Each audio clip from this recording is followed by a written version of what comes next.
Sometimes I like say lines, I'm like, I wonder if that line works, and then I can hear Faye be like, yeah! Faye gets it, Faye gets it. Alright. What's time looking like? What do I got? Okay. What do I have?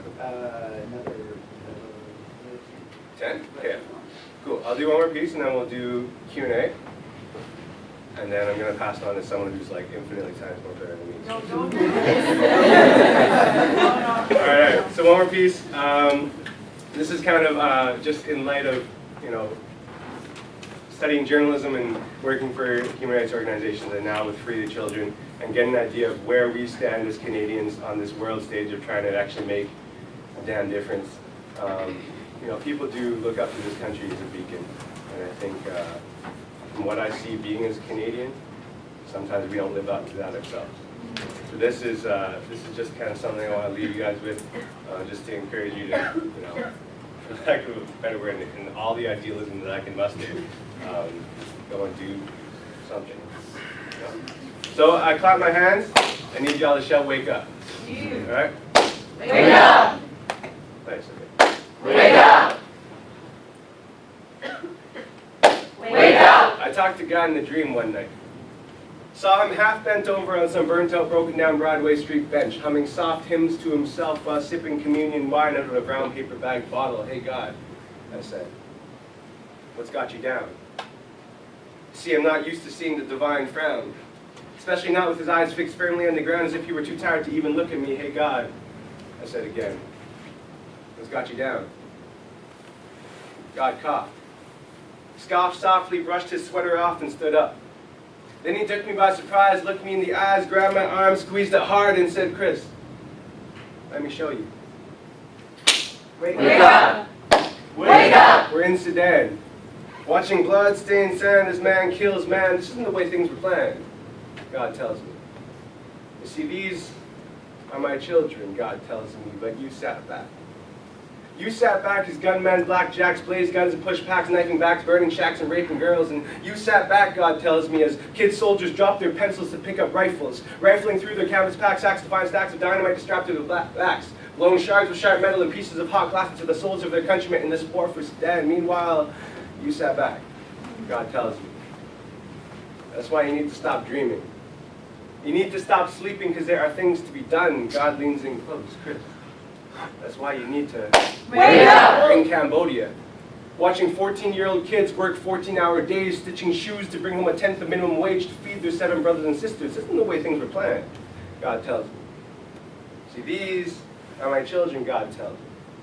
Some days I wish I could give them the courage to stand up and tell Nike, "You just do it." But I can't do that while you do this, God tells me. That's why you need to stop dreaming. You need to stop sleeping because there are things to be done. God leans in close. That's why you need to Wake up! Standing in a schoolyard in Canada. It's raining hard, but all I can see is this 14-year-old girl walking slowly away from me. Her name? Well, it's anything you want it to be. God says so. That's why you need to wake up, because there are things to be done, bless you. There are wars to be won for she. For she is that quiet classmate sitting next to you in math class practicing Boy Scout knots on necktie nooses in preparation for what's to come. And she is that girl, so starved for affection that she sits carving rejection into her arm like an amateur tattoo artist. And he is that boy who faces up to his father's fist with all the fearlessness of a fighter pilot, who realized that his present need to be violent stems from a father who was always too silent. And this is for the father who dragged himself out of bed at 5 to drag his Sunday hockey at 6 and drag his daughter swimming at 7, dragged from a cigarette at 8 before punching that clock at 8:30. For the father who returns home at 8, tired and dirty, who slams his wife against the wall because supper isn't ready. And this is for the wife who hasn't finished preparing supper. For the mother whose soul is as strong as a boulder.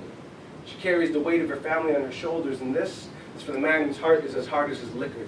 The only thing stronger than his fists are his liver. That's why you need to wake up. God shouts at me. That's why you need to wake up. God screams at me. That's why you need to wake up for all these little ghetto ballers who gave up running fast breaks to chase fast breaks for fast dollars.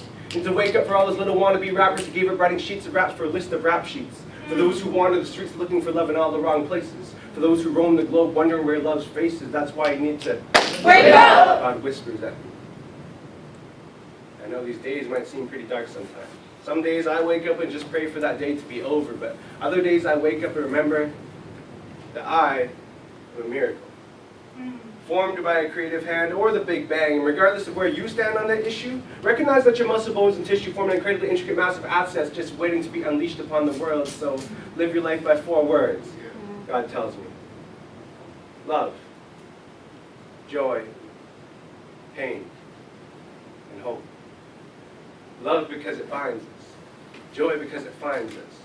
Pain because it blinds us, but hope. Because when time finally winds up in your existence, recognize that your persistence through the struggle is what finally brought you through the trouble. See, I don't want to be that old man on my deathbed who never learned how to live, no. I want to be that great-grandfather who died skydiving, who always knew how to give, who always knew how to laugh, who always knew how to make others laugh, and who always knew how to hold someone's hand so that one day, when I make it to the promised land, I look St. Peter straight in the face and demand, damn, let me in, man. I got a date with God in a minute.